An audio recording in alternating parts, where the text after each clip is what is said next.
ते वाडीवर जाणार ते भाषण करण्यासाठी नाही. आता मी तुम्हाला केवळ काही भाषणाचे मुद्दे सांगितले. त्या वाडीची काय काय कामं शिल्लक आहेत, त्याच्यामध्ये किती महिला बचत गट आहे, त्या महिला बचत करण्यासाठी किती उद्योग निर्माण करता येते, तिथं किती शेतकरी राहतात, त्याच्या शेतकऱ्यांच्या आमच्या वेगवेगळ्या ज्या स्कीम आहेत त्याच्यापैकी किती शेतकऱ्यांची स्कीम तिथं राबवता येते. 6 महिन्यामध्ये आपला संपूर्ण कायापालट झाला पाहिजे एवढा निधी आम्ही त्या खात्यामध्ये ठेवलेला आहे. आणि माझ्यापेक्षा 100 पट जास्त पैसे हे राणेसाहेबांच्या MSCB खात्यामध्ये आहे. त्याच्यामुळे त्यांच्या अनेक योजना आहेत. शेवटी आम्ही मंत्री कोणासाठी आहे? मंत्री आम्ही तुमच्यासाठी आहे. हे मंत्रिपद आमचं नाही आहे, हे मंत्रिपद तुमचं आहे. मी तुम्हाला एक गोष्ट सांगते, दुर्दैवाने तुमच्याकडे यायला मिळत नाही. तुम्ही मला 15 वर्ष आमदार केलं, निधी मी एवढा पाठवला की कुठल्याही तालुक्यामध्ये गेला नाही एवढा निधी आपल्याकडे आला.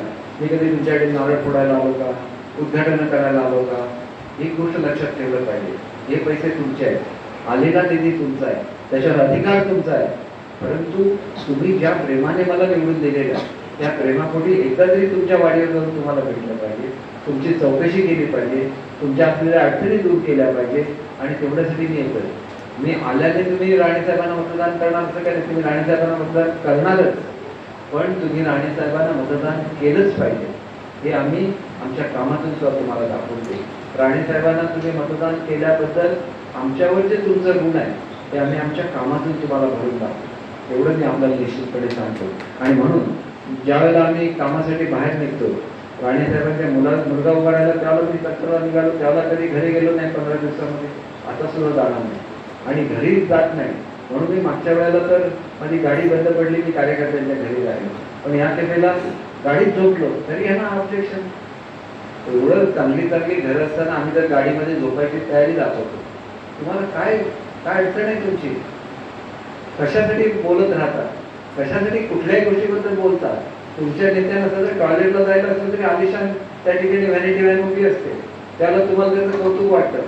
आणि गोरगरिबांसाठी फिरताना रात्रीच्या वेळेला खेड्यामध्ये मुक्काम करायचा असेल आणि त्याच्यासाठी छोटीशी व्हॅनिटी व्हॅन वाढली तरी तुमच्या पोटात दुखतं. तुमच्या पोटात अशासाठी दुखतंय की तुम्ही ज्याची कुचेष्टा केली आणि कोकणाचा अपमान केला. कोकणी मनुष्य पेटून उठलेला आहे. कोकणी मनुष्य याचं उत्तर दिल्याशिवाय राहणार नाही. तुमची लढाई असेल आणि त्या लढाईमध्ये तुम्ही कोणाचा पराभव केला आणि विजय मिळवला त्याच्याबद्दल आमचं दुमत नाही आहे, पण कुचेष्टा करायची नाही. कोकणी माणसाला कमी लेखायचं नाही, कोकणी माणसाची कुचेष्टा करायची नाही. आणि याचं उत्तर येत्या निवडणुकीमध्ये कोकणचा मतदार या ठाकरे कुटुंबियातले जे त्यांचे राजपुत्र आहेत त्यांना, त्या संजय राऊतना आणि प्रत्येकानं आणि या विनायक राऊतना सुद्धा दिल्याशिवाय राहणार नाही. एवढं आपल्याला, कारण आमची भूमी छोटी असून दे, आम्हाला आमच्या भूमीचा अपमान आहे. आमच्याकडे आंबा होतो, आमच्याकडे काजू होतो, आमच्याकडे नारळ होतो, आम्हाला आमचा अपमान नाही. आम्ही कधी कर्जमाफी मागायला जात नाही, आम्ही आमचे सगळे पैसे वेळेवर भरतो.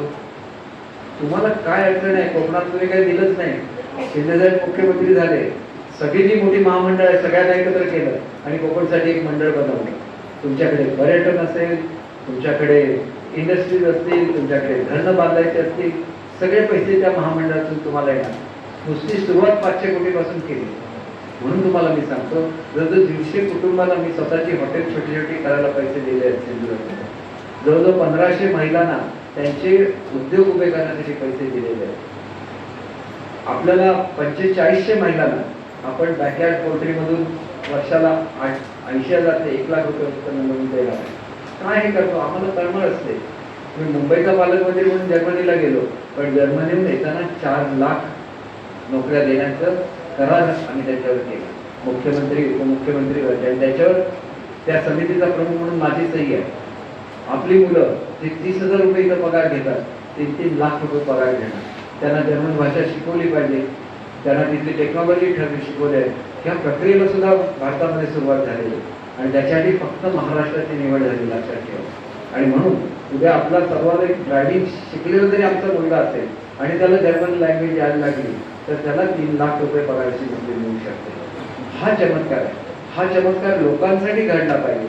आमच्या घरातल्या एखाद्या माणसाला लाखो रुपये मिळणं त्याला काही वेगळं नसतं, परंतु एखाद्या सर्वसामान्य माणसाच्या घरामध्ये वर्षाचे 36 लाख रुपये जाणं हा चमत्कार आहे. आणि ते करण्यासाठी गरिबांबद्दल तळमळ लागते. ही लोक आपली आहेत, आपल्या घरातली आहेत, ही भावना लागते. आणि म्हणून मी तुम्हाला भेटायला येतो. सगळी माहिती ती कॉम्प्युटरवर हे केली जाईल. त्या ठिकाणी तुमची कुठली कामं राहिली आहेत, तुमच्याकडे कोण इलेक्ट्रिशियन शिकलेला मुलगा आहे का, कोण लॅबोरेटरीमध्ये ब्लड चेकिंग करायला शिकलेला आहे का, त्या प्रत्येक मुलाला ही संधी मिळाली पाहिजे. तर आम्हाला तुम्ही मतदान केल्याचा फायदा आहे. तुम्ही मतदान केलं म्हणून आम्ही मंत्री बनलेले आहे, एवढं लक्षात ठेवा. मला अनेक कामं असतात, महाराष्ट्रभर फिरायला लागतं, पक्षाची अनेक कामं असतात. तर तुम्ही ह्या वेळेला ठरवलेलं आहे 15 दिवस कुठेही जायचं नाही. 15 दिवस फक्त आपल्या नागरिकांना भेटायचं, त्यांची कामं करायची आणि त्यांना हात जोडून विनंती करायची की तुम्ही राणे साहेबांना निवडून द्या. तेवढं सांगण्यासाठी लवकर मी तुमच्या सगळ्या वाड्यांवर येणार आहे. तिथून भाषण करू शकणार नाही, परंतु त्याच्यासाठी सुद्धा मी वेगळी स्वतंत्र व्यवस्था केलेली आहे. तर आम्ही जे भाषणामध्ये मुद्दे मांडतो ते एक असलेली भयानक येणार आहे, त्याच्यामुळे स्टेज आपोआप तयार होतं.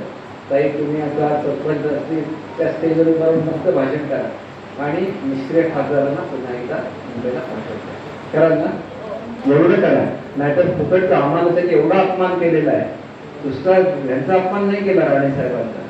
आम्हाला वाटेल जसं बोलले, अहो यांना आमच्या 4-4 पिढ्यांची श्रीमंती आहे, यांना कधी पैसे लागले तर मी देऊ शकतो. कोणाचे पैसे खाणार? काय हे राजपुत्र बोलतात? तुम्ही बघितले असतील खोके, आम्हाला खोक्याची सवय नाही. आम्ही आमच्या कष्टाचे पैसे आमच्याकडे असतात. खोके तुम्हाला लाख लाख होऊन दे आणि खोके म्हणतच युवराज तुम्ही मोठे झालेले आहात. आणि त्याच्यामुळे ते खोके बघत राहा, ते कंटेनर बघत राहा. कारण राजसाहेबांनी सांगितलेलं आहे, हे दुसऱ्याला खोके म्हणतात, त्यांच्याकडे कंटेनर आहे. राजसाहेबांनी स्वतः सांगितलं, त्यांनी बघितलेलं असणार ना, त्याच्यामुळे ते बोलतात. आणि हा अपमान मी का सहन करू?